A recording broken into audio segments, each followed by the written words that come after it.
ರಾಣಿಯಲ್ಲಿ ಭಾಗವಹಿಸಿ ಅವರಿಗೆ ತಮ್ಮೆಲ್ಲರ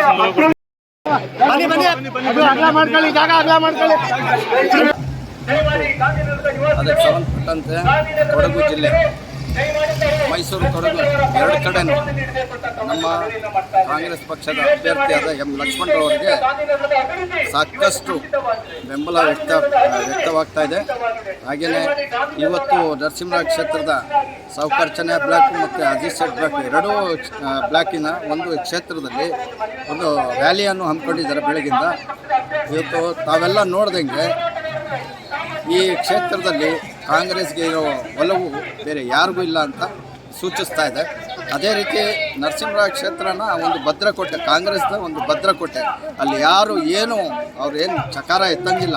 ಕಾಂಗ್ರೆಸ್ನವ್ರು ಮಾತ್ರ ಇಲ್ಲಿ ಕೋಟೆ ಕಟ್ಟಿದ್ದಾರೆ. ಆ ಕೋಟೆಯಲ್ಲಿ ಅವರ ರಾಜಭಾತು ನಮ್ಮ ಅಂದಾಜು ಪ್ರಕಾರ 1.5 ಲಕ್ಷ ಅಧಿಕ ಮತದಿಂದ ಅವರು ಜಯಶೀಲನಾಗಿ ಎಂ ಲಕ್ಷ್ಮಣವರು ಕಾಂಗ್ರೆಸ್ ಗೆಲ್ತಾರೆ ಅಂತ ನಮ್ಮ ಅಭಿಪ್ರಾಯ ಇದೆ.